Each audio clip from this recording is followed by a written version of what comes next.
पहली बात आपने ये सीखा कि हमारा प्रोनाउन है वो नाउन है विद सम स्पेशल फीचर। तो सबसे पहले नाउन के बारे में थोड़ा सा एक छोटी सी बात अगर हम डिस्कस करें, हमारा जो अंग्रेजी का सिंटेक्स होता है वो हम कैसे लिखते हैं? सब्जेक्ट प्लस वर्ब और प्लस, डिस्कनेक्ट हो रहा है।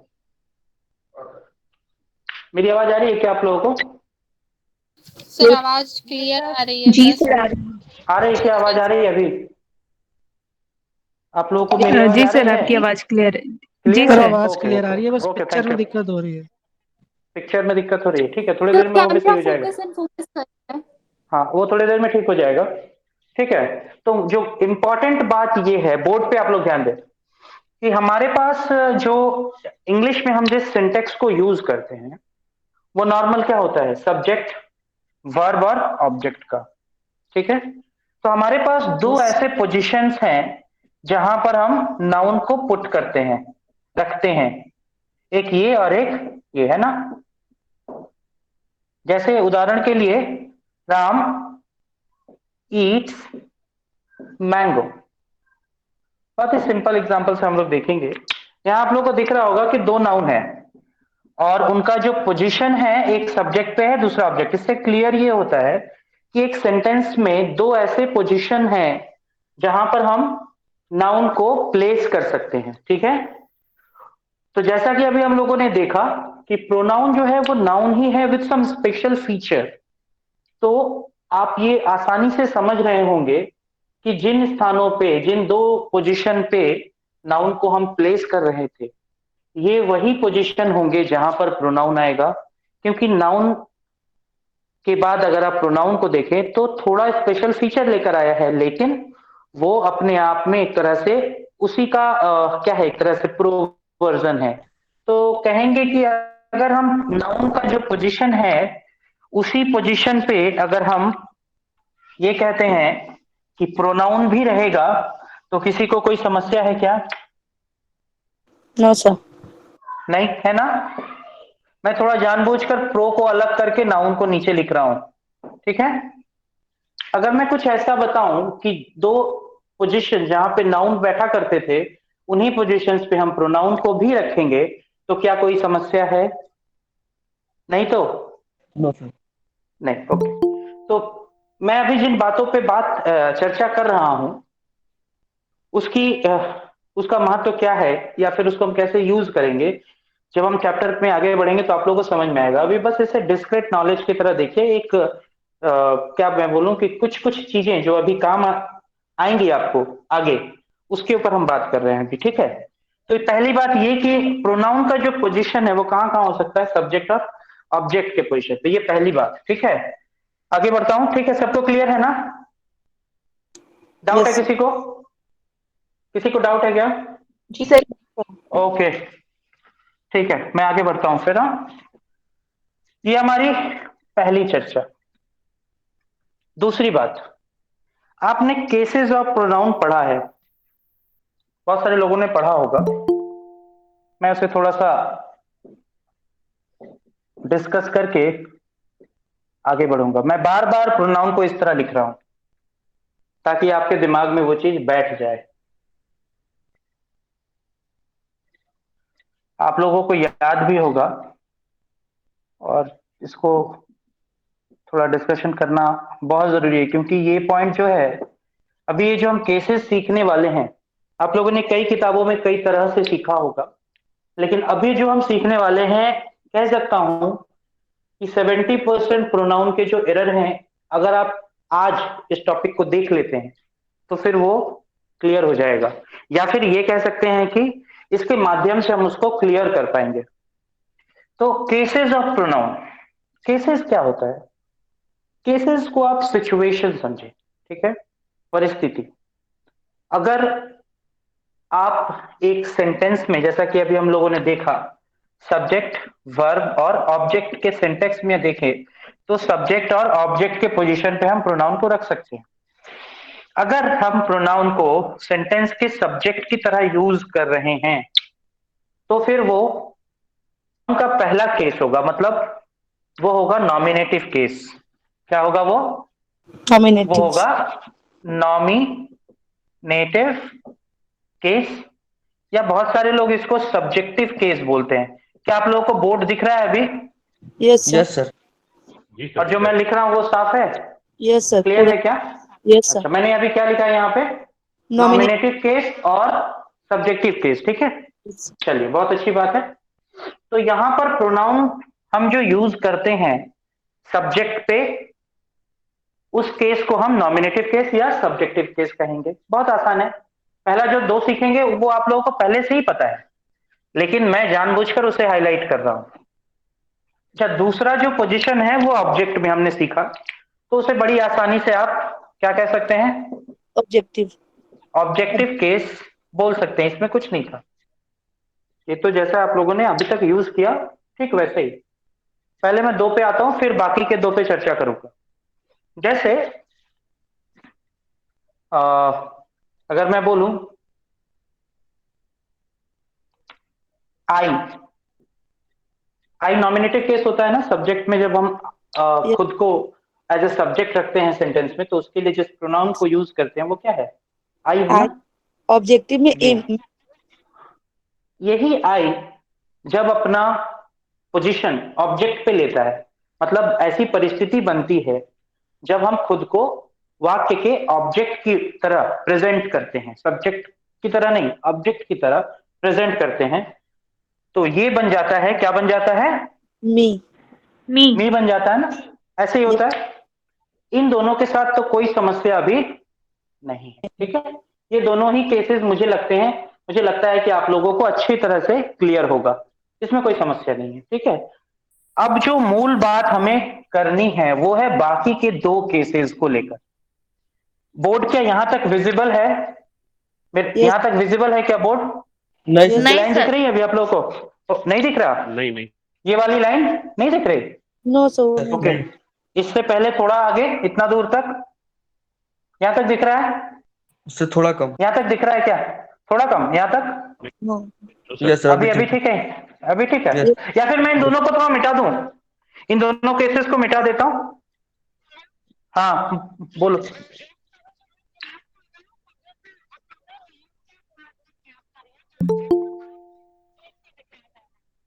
अच्छा, मुझे थोड़ा भी आप लोगों पहली से एक वाली लाइन रिक्वेस्ट। दिख रही थी, जो पहली लाइन ड्रॉ की थी ना सर आपने, वो मुझे दिख रही थी। हाँ हाँ, दिख रही थी तो शायद आपने हाँ हाँ हाँ, हाँ थोड़ा सा लैंडस्केप दिख रहा है, हुआ, पूरा क्लियर दिख रहा है।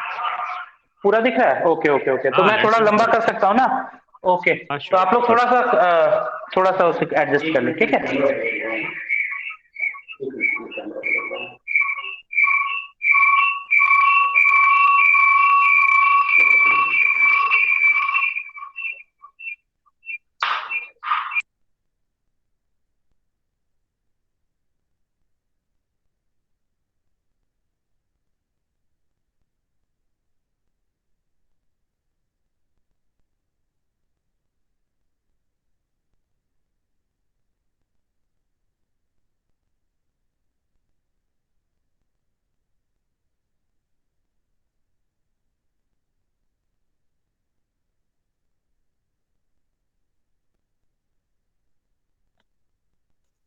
हेलो, अब डायरेक्ट बोलिए सर। हेलो, हाँ सर, बोलिए सर। जी सर।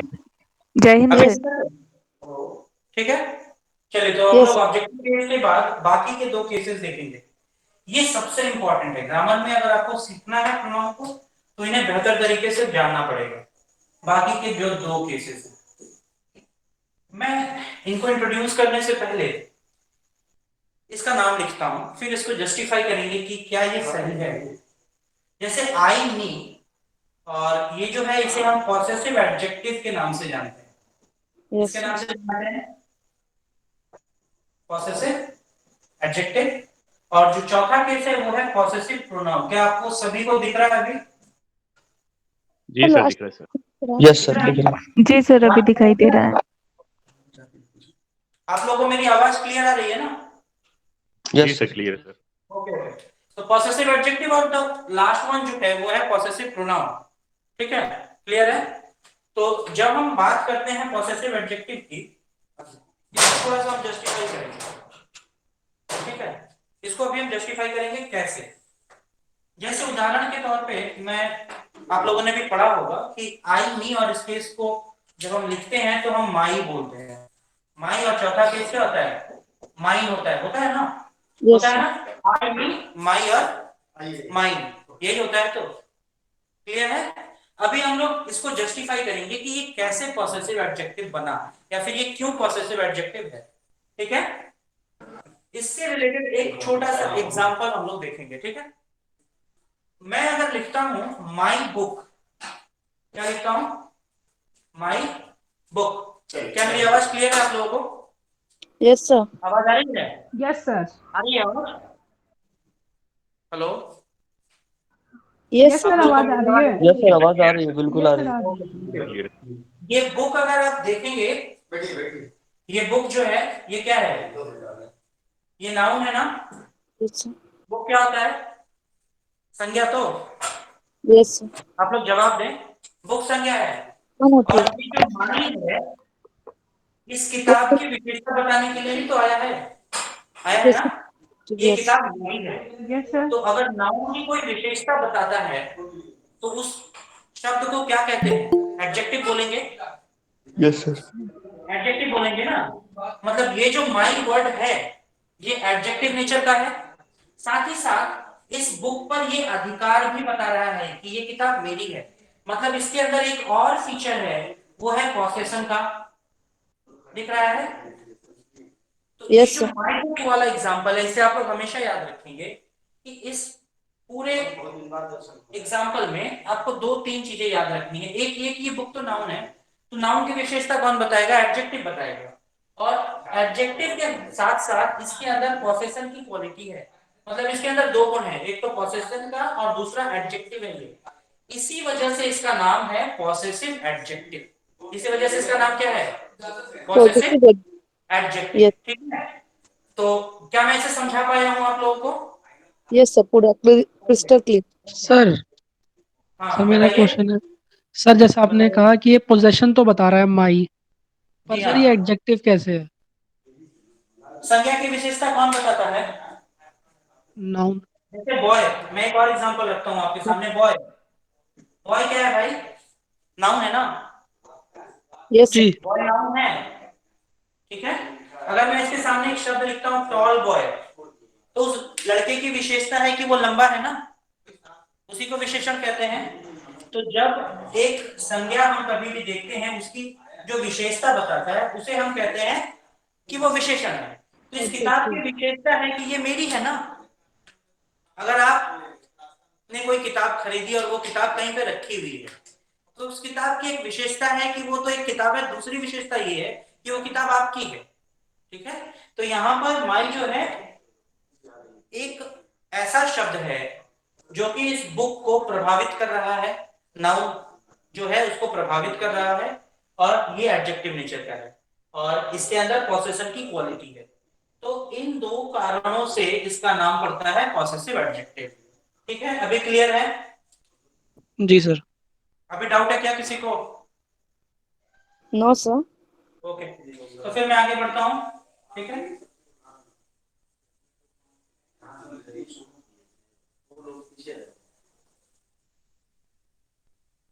चलिए इसके बाद हम लोग थोड़ा सा लास्ट वाले की ओर बढ़ते हैं। मैं दो तीन एग्जांपल लेता हूं, उसके आधार पे मैं इसको भी बताऊंगा ये कैसा है। जैसे आपने देखा पॉसेसिव एडजेक्टिव का जब हमने एग्जांपल दिया तो माई बुक लिखा। अगर पूरा एग्जांपल ले तो क्या होगा, my book is red, my book is red, मेरी किताब लाल है। ठीक है, या फिर एक और example, this is my book. Okay, इसको थोड़ा सा मैं जस्टिफाई करता हूं।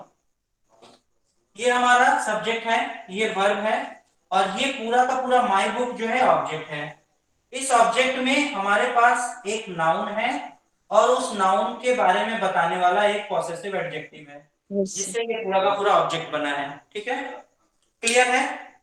तो इसमें आप लोगों ने एक खास चीज देखा, एक खास इंपॉर्टेंट पॉइंट देखा कि जब भी हम एक पॉसेसिव एडजेक्टिव यूज करते हैं तो उसके पीछे एक नाउन आएगा या हो सकता है ना। लेकिन ये हमारा जो चौथा केस है माइन वाला, उसको थोड़ा सा लिख के कोशिश करते हैं उसके पीछे एक नाउन बैठाने का। क्या हम कर पाएंगे? देखता हूं। दिस बुक इज माइन, मैंने ऐसे लिखा। ओके, इसको लिखने के बाद क्या आप इस माइन के पीछे कोई दूसरा नाउन फिट कर पाएंगे? कोशिश करिए, प्रयास करिए, क्या होगा? दिस बुक इज माइन, उसके बाद कुछ नाउन आएगा क्या? कर पाएंगे, लिख पाएंगे क्या? सर नहीं, कभी नहीं नहीं लिख आता। पाएंगे। नो नहीं नो हो सकता सर। नो, ठीक है, तो हम लोग कभी भी नहीं लिख पाएंगे। लिख पाएंगे क्या? नहीं। नो सर नहीं लिख पाएंगे, नहीं लिख पाएंगे ना, नहीं लिख पाएंगे। तो इसका मतलब ये है, थोड़ा सा अब इसको देखें। दिस बुक हमारा सब्जेक्ट है, सब्जेक्ट है, तो इज हमारा वर्ब है, और माइन हमारा क्या है? ऑब्जेक्ट है। पजेसिव ऑब्जेक्ट है तो, प्रोनाउन। ऑब्जेक्ट है तो ना, ऑब्जेक्ट के यस सर पोजीशन पे कौन रह सकता है? नाउन या प्रोनाउन रह ऑब्जेक्ट सकता है। नाउन या क्या रह सकता है? प्रोनाउन रह सकता है। इसका मतलब माइन जो है उसका नेचर क्या है? प्योर प्रोनाउन का नेचर है उसका। प्योर क्या है? ये प्रोनाउन है। साथ ही साथ ये बता रहा है कि ये किताब मेरी है, पोसेशन इसके अंदर भी है। तो इसका सीधा सा मतलब है कि हमारा जो चौथा केस है वो प्योरली प्रोनाउन है, उसके पीछे कोई दूसरा नाउन नहीं आ सकता, और साथ ही साथ इसके अंदर पोसेशन भी। तो अभी मैं एक रिकैप दे रहा हूं इसको। हमारे पास प्रोनाउन के चार केसेस हैं, जिसमें से एक नॉमिनेटिव केस है जो कि सब्जेक्ट के स्थान पे यूज होता है। दूसरा हमारा ऑब्जेक्टिव केस है जिसे हम ऑब्जेक्ट के स्थान पे यूज करते हैं, ये बहुत ही कॉमन है। ये बाकी जो दो हैं ये बहुत इंपॉर्टेंट है। पॉसेसिव एडजेक्टिव, जैसे कि उदाहरण के तौर पर माय बुक इज रेड, इसमें बुक जो दिख रहा है वो एक नाउन है, और उसके बारे में बताने के लिए आया है माय। माय एक एडजेक्टिव नेचर का है, साथ ही साथ पॉसेशन रखता है, इसलिए माय बुक जो है यहाँ आपको दिख रहा होगा, माई जो है वो पॉसेसिव एडजेक्टिव। और जो चौथा हमारा केस है माइन, ये प्योरली प्रोनाउन है। हमने चेष्टा किया, हमने कोशिश की कि इसके पीछे कोई दूसरा नाम लगाए, लेकिन हो नहीं पाया। तो इससे सीधा पता चलता है कि माइन जो है वो क्या है? वो एक प्योर प्रोनाउन है, और साथ ही साथ उसके अंदर एक क्वालिटी है पॉसेशन की, तो ये पॉसेसिव प्रोनाउन है। क्लियर है अभी चारों केसेस आप लोगों को? यस सर क्लियर है? इसके बाद हम आगे बढ़ेंगे। इसका यूज कहाँ होगा? जब हम प्रोनाउन से रिलेटेड अलग अलग प्रॉब्लम सॉल्व करेंगे, वहां हम सर हाँ बताइए। सर हाँ बोलिए, सुन रहा हूँ। सर लास्ट वन थोड़ा सा एक बार और बता दीजिए। Possessive pronoun. जी सर। ओके, एक मिनट होल्ड करिए। जी सर शॉर्ट नेटवर्क चला। हाँ बताइए, आवाज नहीं आ रही आपकी। Sir last one. एक बार बता दीजिए। पॉसेसिव प्रोनाउन के अंदर सिर्फ प्रोनाउन का फीचर है, प्योर प्रोनाउन है, इसके अंदर कोई एडजेक्टिव वाला नेचर नहीं है। इसको जब हम ऑब्जेक्ट में रखेंगे या सब्जेक्ट में कहीं भी इसको यूज करेंगे, इसके पीछे कभी भी कोई नाउन नहीं यूज करेंगे, ये याद रखना है, ठीक है। इन दोनों में बेसिक डिफरेंस ये है कि जो पॉसेसिव प्रोनाउन होता है उसके पीछे कभी भी कोई नाउन को प्लेस आप नहीं कर सकते, कोई भी नाउन प्लेस नहीं हो सकता, लेकिन पॉसेसिव एडजेक्टिव के पीछे एक नाउन होगा। तो अगर मैं इसको कंक्लूड करूं, कुछ इस तरह से कंक्लूड कर सकता हूं, छोटा सा एक अगर कंक्लूजन निकाला जाए। सर लास्ट वाला दिख नहीं रहा है ठीक से। दिख नहीं रहा है क्या आप लोगों को बोर्ड अभी? आप बाकी लोगों को बोर्ड दिख रहा है क्या? सर लास्ट में जो आपने डाउन में लिखा वो नहीं दिखा सर। ठीक है, अभी मैं यहाँ जी इसका एक सीधा सा कंक्लूजन ये निकालेंगे कि जब हम पॉसेसिव एडजेक्टिव यूज करेंगे उसके बाद एक नाउन का यूज आप कर सकते हैं। क्यों कर सकते हैं मैंने अभी डिस्कस किया। लेकिन जब आप पॉसेसिव प्रोनाउन यूज करेंगे तो क्या उसके पीछे एक नाउन आएगा? नो क्या सर आएगा? नहीं अभी हम लोगों ने कोशिश किया था ना, क्या ला पाए थे? नहीं ला पाए थे, ठीक है। तो ये मूल डिफरेंस है और इसे ही हम लोगों को समझना है। ओके, ठीक है ना? क्लियर है? ठीक है, तो आगे बढ़े हम लोग अब। चलिए,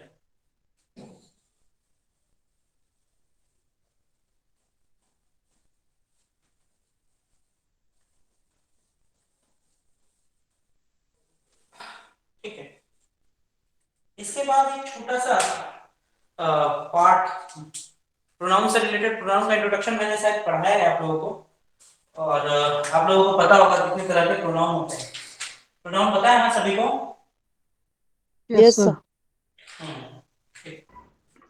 मैं 2-3 इंपॉर्टेंट टाइप को यहाँ डिस्कस करना चाहूंगा, एम्फैटिक प्रोनाउन और रिफ्लेक्सिव प्रोनाउन। क्या डिफरेंस है पता है क्या आप लोगों को, या फिर एक एक करके डिस्कस करते हैं? अगर मैं बात करूं रिफ्लेक्सिव प्रोनाउन, इसकी बात करूं रिफ्लेक्सिव प्रोनाउन की, उदाहरण याद है आप लोगों को इसका? My self, himself, myself, themselves, yourself.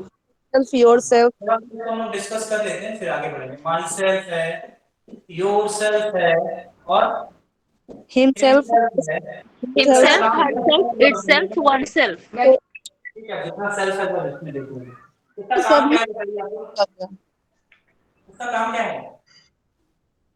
Sir किसी सब्जेक्ट को एम्फेसिस करने के लिए। बहुत सुंदर। इसके 2 काम है, ठीक है? जब हम लोग इसको डिस्कस करेंगे चैप्टर में तो मैं बताऊंगा। इसके 2 प्रॉपर्टीज है, मैं पहले आप लोगों को थोड़ा सा डिस्कस कर दे रहा हूं, याद रखिएगा। इसकी कितनी प्रॉपर्टीज हैं? 2। एक तो सब्जेक्ट को क्या आपने कहा, एम्फेसिस देने के लिए, यस सब्जेक्ट को जी सर। एम्फेसिस देने के लिए, ठीक है? ठीक है, मैं बहुत ही आसान भाषा में लिख रहा हूं, to highlight the subject. Okay, ठीक है जी सर। बहुत आसान भाषा में आप लिख सकते हैं, टू एम्फसाइज द सब्जेक्ट, आपकी इच्छा है। इसी वजह से इसका एक नाम और भी पड़ा है, एम्फैटिक प्रोनाउन। क्या नाम है इसका? एम्फैटिक। किताबों में दोनों को अलग अलग बताया गया है, मुझे नहीं लगता, ठीक है? इसीलिए इसका नाम, इसके इस प्रथम नेचर की वजह से, पहले नेचर की वजह से इसका नाम एम्फैटिक प्रोनाउन है। दूसरा जो इसका यूज है, ये कई बार ये क्या करता है, ट्रांजिट वर्ब्स, मैं सिखाऊंगा, ट्रांजिटिव वर्ब्स के ऑब्जेक्ट की तरह बिहेव करता है। इट बिकम्स या it behaves as object of transitive verbs. Okay, it behaves as object of transitive verbs. ये transitive verbs के object की तरह बिहेव करता है।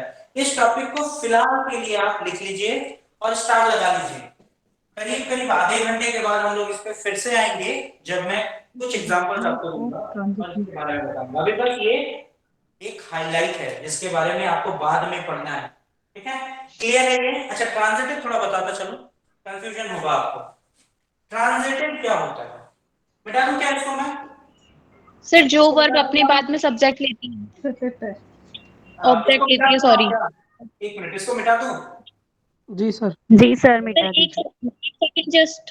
Sir last one.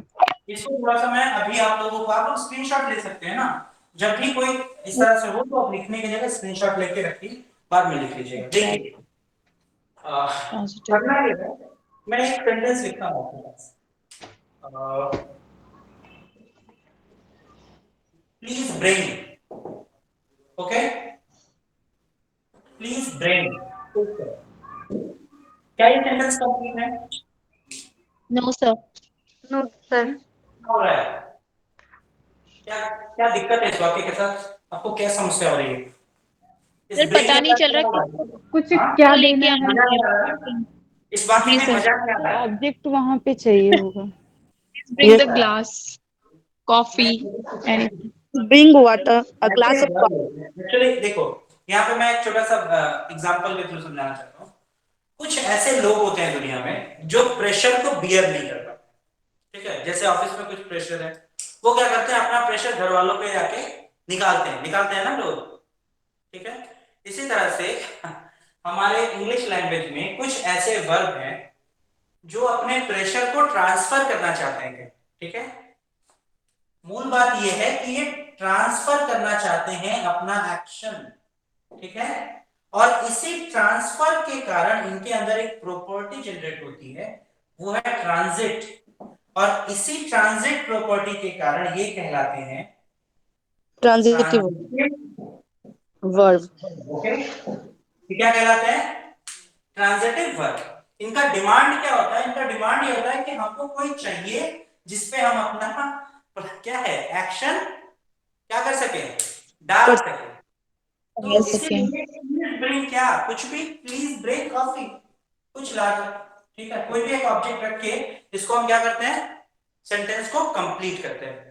तो इन शॉर्ट अगर आप समझे तो ट्रांजिटिव वर्ब वो वर्ब होते हैं जिनके पीछे हमेशा एक ऑब्जेक्ट का होना जरूरी है, ठीक है, या फिर ये डिमांड करते हैं एक ऑब्जेक्ट का अपने पीछे, ठीक है। जबकि जो इसके अपोजिट में है, जिसे हम लोग इंट्रांजिटिव कहते हैं, क्या कहते हैं इसके अपोजिट वाले को? इंट्रांजिटिव कहते हैं, ठीक है। वो जो है उसको किसी ऑब्जेक्ट की जरूरत नहीं होती, ठीक है, वो चाहे तो अकेले एग्जिस्ट कर सकता है, ठीक है। यस मूल मुद्दे थे वो हम लोगों ने यहाँ पर देख लिए, ठीक है। तो जहां पे ट्रांजिटिव वर्ब लगता है, अभी मैंने इसके पिछले वाले सेक्शन में आपको बताया कि जो रिफ्लेक्सिव प्रोनाउन होते हैं या जो एम्फैटिक प्रोनाउन होते हैं वो कई बार इन्हीं ट्रांजिटिव वर्ब के ऑब्जेक्ट के तरह काम करते हैं। एक उदाहरण दे देता हूं ताकि बाद में आप लोगों को समझ में आए। I enjoyed, full stop. ये डिमांड कर रहा है ना कुछ आगे, ये जो सेंटेंस है वो डिमांड कर रहा है ना। तो जब डिमांड आनंद लिया, कौन सा वर्ब है? एंजॉय। ये ट्रांजिटिव है ना? जी सर। ट्रांजिटिव नहीं सर, ये ट्रांजिटिव कैसे हुआ सर? क्योंकि ये डिमांड कर रहा है आगे कुछ। Yes sir yes. ठीक है, ये आगे कुछ डिमांड कर रहा है इसलिए ट्रांजिटिव है। तो इसके डिमांड को हम कैसे पूरा कर सकते हैं? हमें यहाँ पे एक ऑब्जेक्ट लाना पड़ेगा। Yes object. मैं लिख सकता हूँ बड़े आसानी से, I enjoyed in the party, लिख सकता हूँ ना? लिख सकता हूँ कि नहीं? Yes sir. हाँ, तो ये ऑब्जेक्ट आ गया ना, इन द पार्टी ऑब्जेक्ट हो गया। हाँ तो सर, कंप्लीट हो गया, कोई दिक्कत नहीं थी। कई बार लोग ऐसा करते हैं, आई एंजॉयड और यहाँ पर माई सेल्फ लिख देते हैं। जी सर। कुछ इस तरह से, आई एंजॉयड माई सेल्फ। देखिए, जो ऑब्जेक्ट हम दूसरे किसी ग्रुप ऑफ वर्ड से क्रिएट कर सकते थे, यहाँ पर माई सेल्फ एक ऐसा प्रोनाउन है जिसे आप लोगों ने अभी सीखा है, एम्फैटिक प्रोनाउन बोलिए या रिफ्लेक्सिव प्रोनाउन बोलिए, वो भी इस एंजॉय के ऑब्जेक्ट की तरह बिहेव कर सकता है। आई एंजॉयड माई सेल्फ, मैंने खुद में काफी मजा किया, है ना? कर सकते हैं ना? जी सर। जी सर। कभी कभी इस तरह के एम्फैटिक प्रोनाउन या रिफ्लेक्सिव प्रोनाउन इन ट्रांजिटिव वर्ब्स के ऑब्जेक्ट की तरह बिहेव करते हैं, ये काम आते हैं। क्लियर सर एक चीज पूछना था, आई एंजॉयड अगर है सिर्फ तो इन ट्रांजिटिव हो गया, और आई एंजॉयड माई सेल्फ पूरा ट्रांजिटिव हो गया ना? एंजॉय अपने आप में एक ट्रांजिटिव वर्ब है, नेचर उसका वैसा है। आई एंजॉय इनकम्प्लीट सेंटेंस था, वो एरर है, वो सेंटेंस कंप्लीट ही नहीं है, वो इंट्रांजिटिव नहीं है। जो ट्रांजिटिव होते हैं वो ट्रांजिटिव ही रहेंगे, उनका इंट्रांजिटिव फॉर्म नहीं आएगा, नहीं बनेगा, ठीक है। सर जैसे बोलते हैं आई एंजॉयड अ लॉट, तो सर यहाँ पे जो अलॉट है वो ऑब्जेक्ट है। वो ऑब्जेक्ट है आपका, बात समझ में आ रही है ना? I enjoyed a lot, a lot हमारा ऑब्जेक्ट है, ठीक है। Clear sir, clear. ओके, तो बिना ऑब्जेक्ट के आप ट्रांजिटिव वर्ब्स को फिट नहीं कर सकते, इसका कंक्लूजन ये है, ठीक है। और इसमें दो बातें हो सकती हैं, एक तो आप नॉर्मली कोई ऑब्जेक्ट क्रिएट करिए, अगर वैसा सिचुएशन नहीं है तो आप रिफ्लेक्सिव प्रोनाउन या एम्फैटिक प्रोनाउन को उसके ऑब्जेक्ट की तरह यूज कर सकते हैं, ठीक है। तो यहां से दिखता है कि एम्फैटिक या रिफ्लेक्सिव प्रोनाउन का एक ये फंक्शन भी है कि कई बार वो ट्रांजिटिव वर्ब के ऑब्जेक्ट की तरह बिहेव करता है, ठीक है। समझ में आ रही है बात? सर एक क्वेश्चन बताइए। बताइए sir please listen. I killed myself. हाँ, I killed myself. I killed myself. Killed KILLED। जी sir. I killed myself, हाँ एकदम सही है, यही वाला है। I killed, okay sir. What?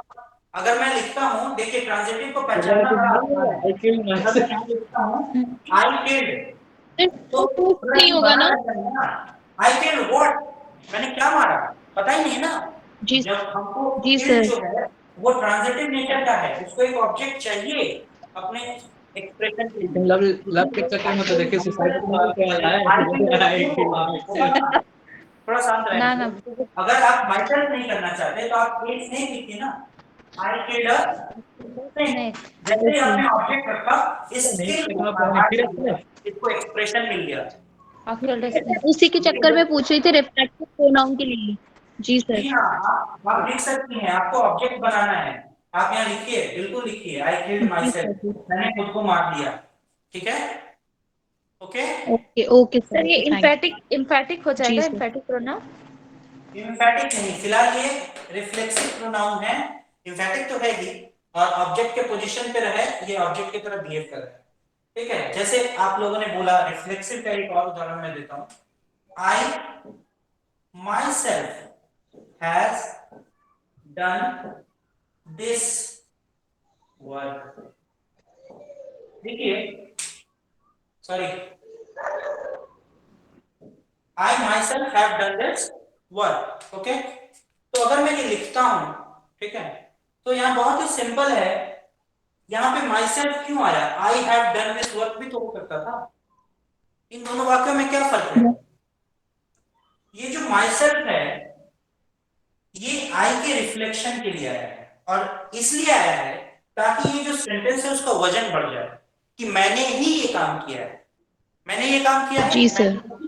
ये काम किया है, जिससे इस वाक्य का वजन बढ़ जाए। और जब ये ऐसे बिहेव होता है कि अपने सब्जेक्ट के ठीक पीछे रहता है, उसके ठीक बगल में रहता है, तब इसको हम रिफ्लेक्सिव प्रोनाउन बोलेंगे। ठीक है, और इसका काम होता है उस सेंटेंस को एम्फैटिक बनाना और ज्यादा एम्फेसिस देना सब्जेक्ट के ऊपर। समझ में आ रहा है बात अभी?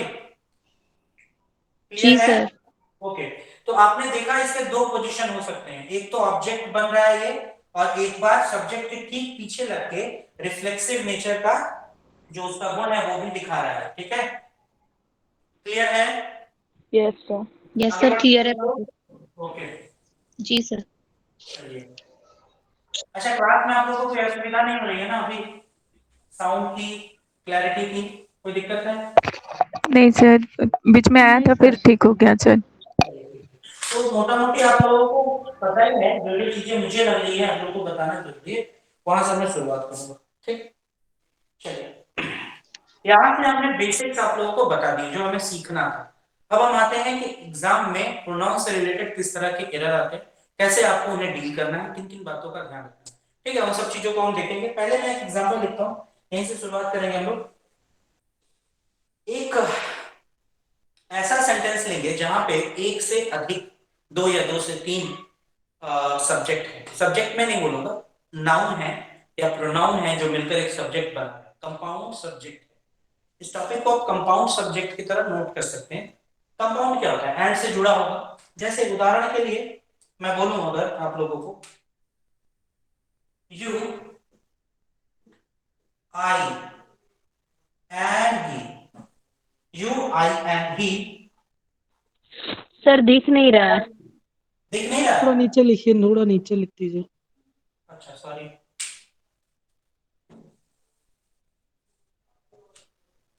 अभी दिख रहा है? अभी दिख रहा है? यस जी sir. Sir. You, I and he shall study for the examination. ठीक है, क्लियर है? ये दिख रहा है? अभी क्लियर है सबको?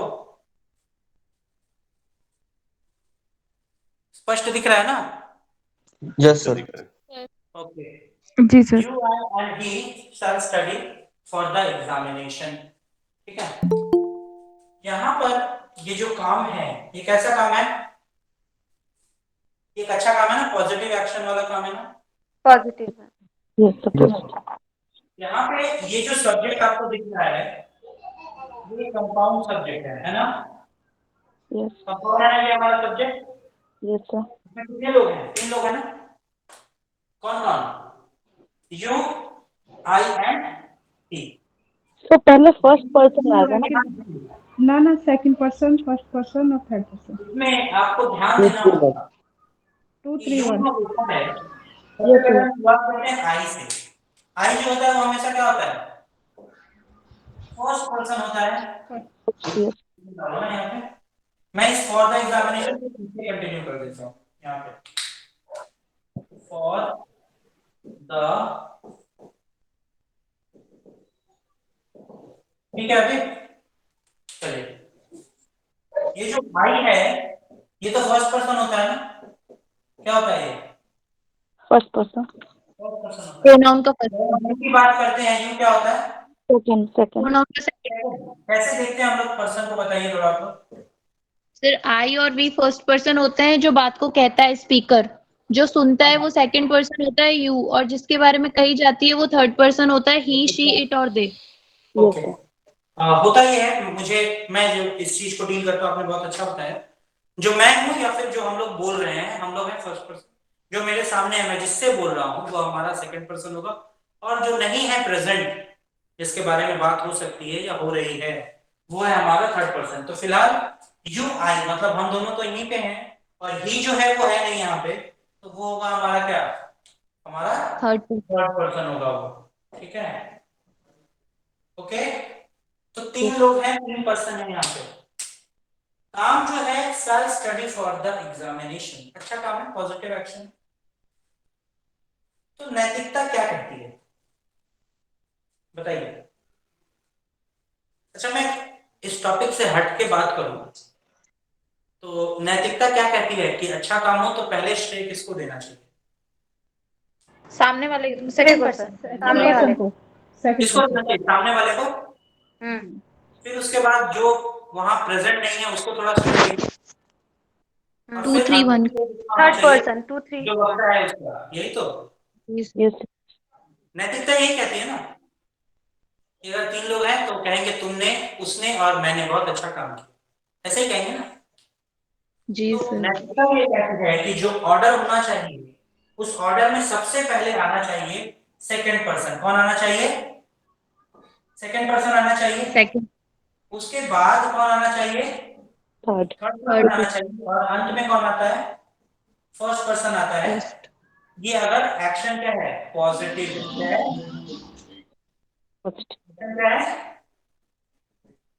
पॉजिटिव है, ठीक है, बात समझ में आ रही है? और एक चीज और, अगर घटना नेगेटिव हो तो आप बदलाव जो आशा रखते हैं कि दोबारा ये ना हो, किस में बदलाव करना चाहेंगे? सबसे पहले इंसान को बदलाव किस में करना चाहिए? खुद में करना चाहिए ना बदलाव? खुद में। बदलाव किस में करना चाहिए इंसान को? खुद में। खुद में। खुद में। ये है ना हम लोग, ठीक है। तो एक बहुत इंटरेस्टिंग बात यहाँ से निकल कर मैं बता रहा हूँ आप लोग को, ये जो सेकेंड वर्ड का जो सीक्वेंस है ये कभी भी चेंज नहीं होता है। पोजीशन में सर कभी चेंज नहीं आता सर हेलो सर, रुक जाइए सर। हाँ बताइए। सर बोलिए पहले किसी सबको का माइक ऑफ करने के लिए। दीपा जी का माइक तो सभी लोगों का माइक ऑफ है ना? आप लोग अपना थोड़ा माइक ऑफ कर लीजिए जिन लोगों का माइक ऑन है। अभी ठीक है? हाँ सर अभी ठीक है, अभी और क्लियर आ रही है। क्लियर है आवाज अभी? यस। ओके तो जो मूल बात है, परिवर्तन हम स्वयं में लाना चाहेंगे, यानी कि फर्स्ट पर्सन में हम चेंज करना चाहेंगे, और सेकंड और थर्ड जो है वो कभी भी चेंज नहीं होगा उसका सीक्वेंस। तो जैसे ही ये नेगेटिव एक्शन आएगा, ये फर्स्ट पर्सन जो है वो कहाँ आ जाएगा? सामने आ जाएगा ना। ये बॉक्स कहाँ जाएगा? पहले। फर्स्ट प्लेस पे। जो हमारा सेकंड और थर्ड वाला काम है ये बिल्कुल वैसा का वैसा ही रहेगा, बस आपको ये याद रखना है। परिवर्तन हमने सिर्फ किसमें किया? खुद में किया। पहले खुद को पीछे रखा था जब श्रेय लेने की बात थी, और जब आलोचना झेलने की बात है तो उसको एकदम सामने खड़े हो गए, लीडिंग फ्रॉम द फ्रंट कहते हैं ना इसको। तो हम लोगों ने उसको क्या किया? अपने आप में बदलाव किया, और जब आलोचना की बात है तो हम सामने खड़े हो गए। तो ये जो श्रृंखला है, ये जो क्रम है, इससे आप पॉजिटिव और नेगेटिव एक्शंस दोनों में काम चला सकते हैं। ठीक है, बात समझ में आ रही है? Yes sir. जी सर। ठीक है, बात समझ में आ रही है ना आप लोगों को? जी सर। यस। ओके, जी सर, क्लियर है। मुझे 1 मिनट का मैं ब्रेक नहीं दे रहा हूं, मैं 1 मिनट का एक कॉल अटेंड करके फिर आप लोगों से मिल रहा हूं। ठीक है, बस थोड़ा सा टाइम दीजिए। हेलो, क्या हुआ?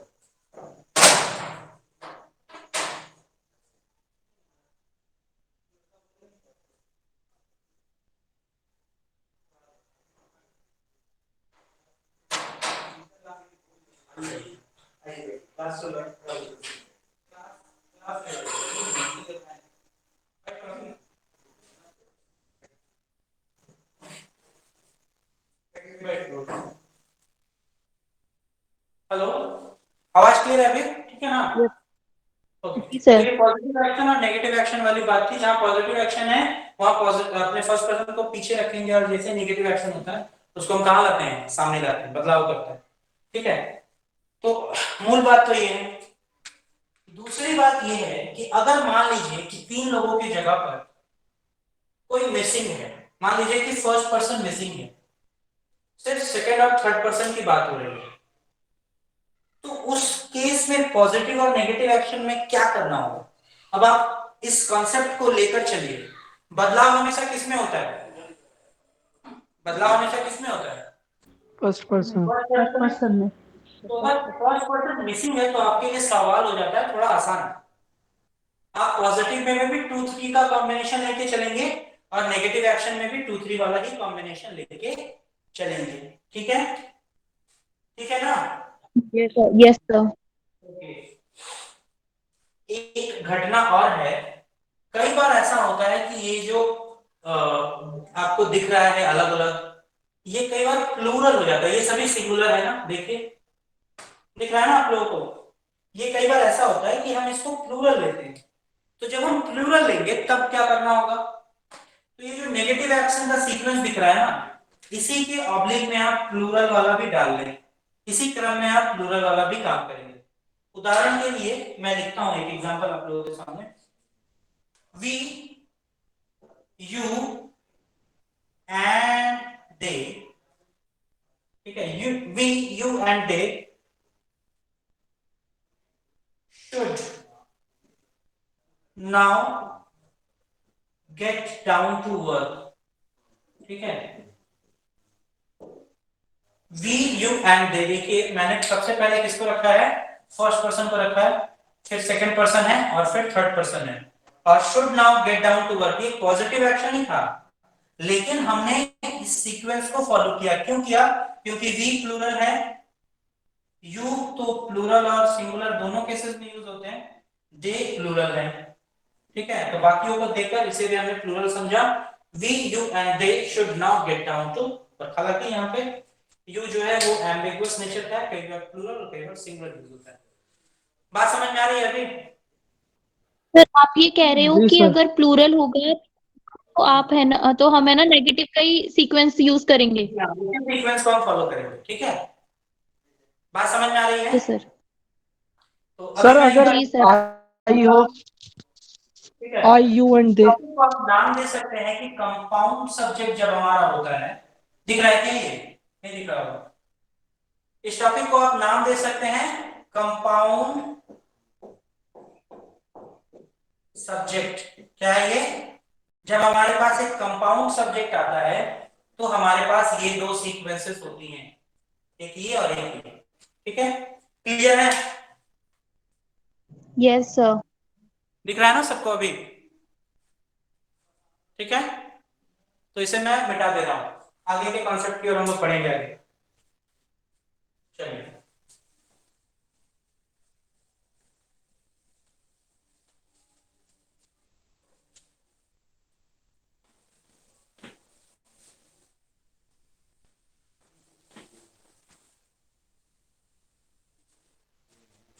Next.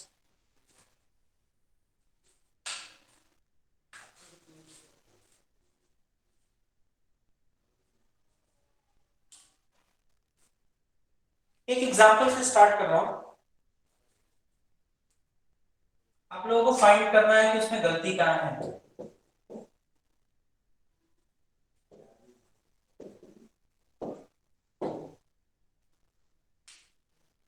He is as fast as me, ठीक है। 15 सेकंड का समय, क्या गलती है इसमें निकालना है। सर एस आई होगा। बोलना नहीं है, गलत आई होगा। बोलना नहीं है।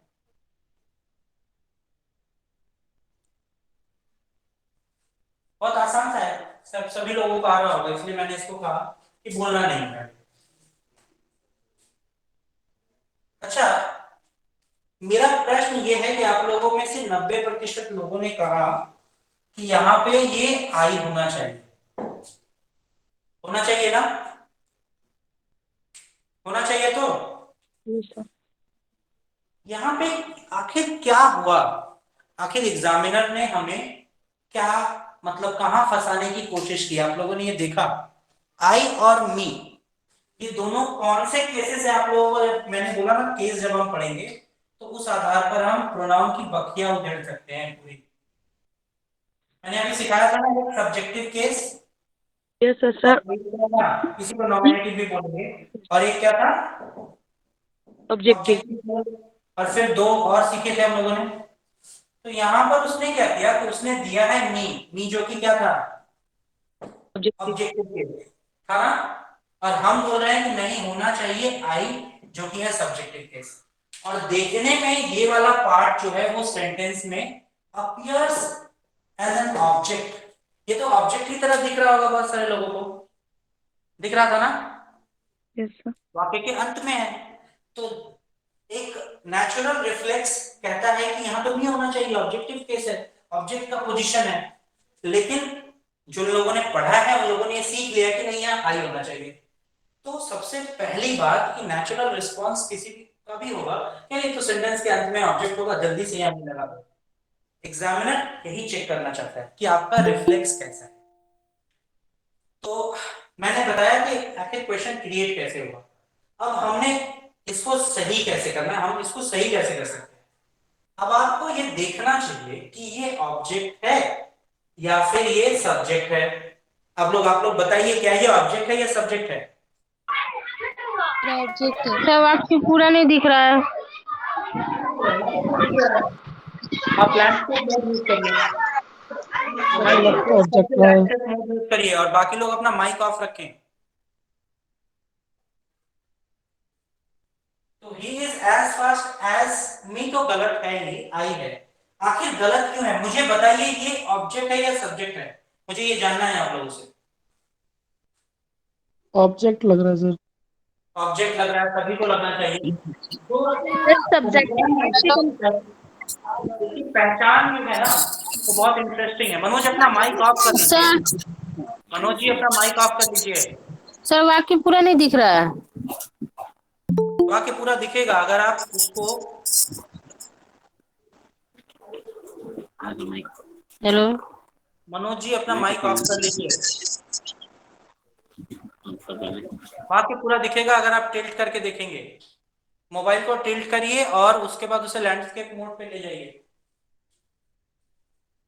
जो दो बातें इंपॉर्टेंट है, क्या ये ऑब्जेक्ट है, क्या ये सब्जेक्ट है, इसकी पहचान हम बहुत आसानी से कर सकते हैं। कैसे कर सकते हैं,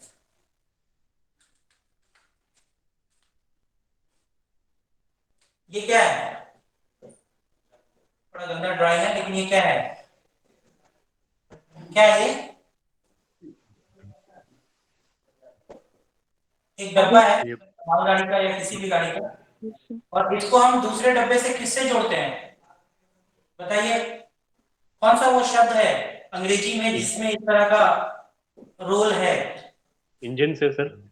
यस सर। इंग्लिश में कौन सा शब्द है, कंजंक्शन। कंजंक्शन है ना। जो कंबाइन करने का काम करता है। अच्छा, कंबाइन किसको किया हमने, देखिए तो थोड़ा सा बेहतरीन तरीके से। ये दोनों एक जैसी चीजों को हमने जोड़ा है ना। Yes sir. ऐसा ही है ना। क्या हम यहाँ पे एक ऐसा कुछ भी एक डंडा जोड़ सकते हैं क्या ऐसे। नो सर, नो क्या नो सर। बड़ा गंदा लगेगा ना। मतलब कंजंक्शन किसको जोड़ता है? जो दोनों ही एक जैसे होते हैं, है ना।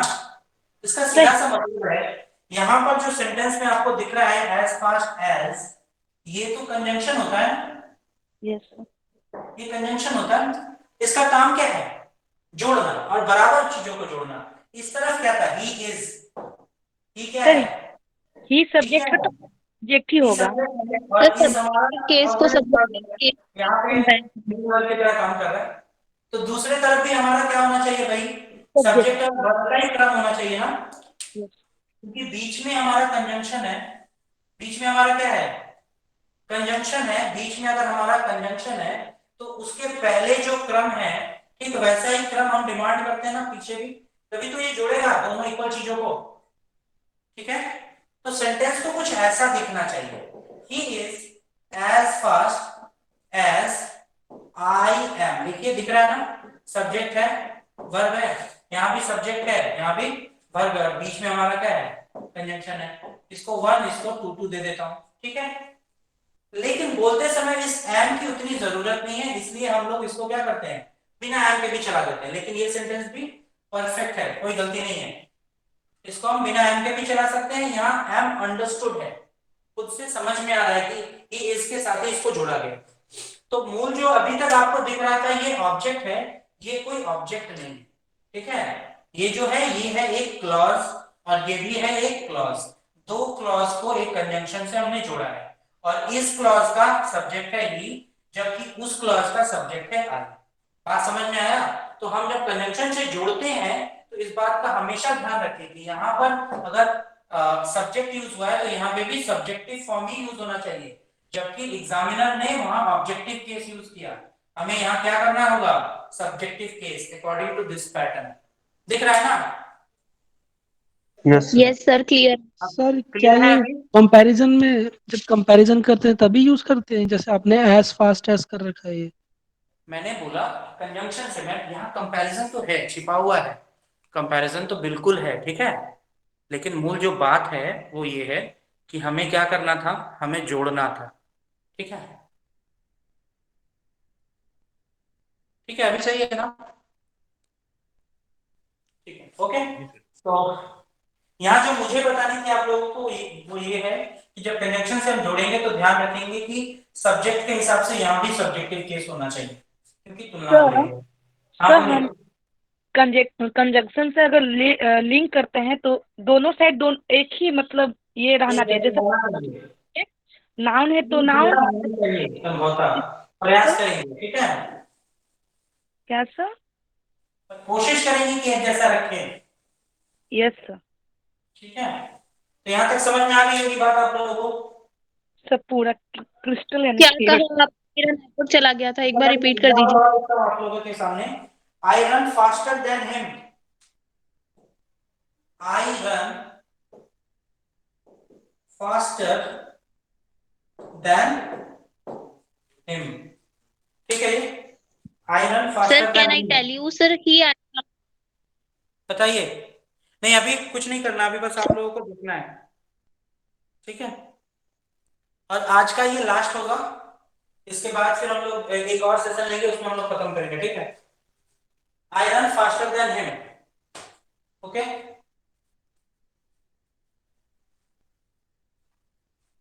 तो आप लोगों को दिख रहा होगा ना? जी सर, दिख रहा है। जी सर, दिख रहा है। क्या करना चाहिए आपको?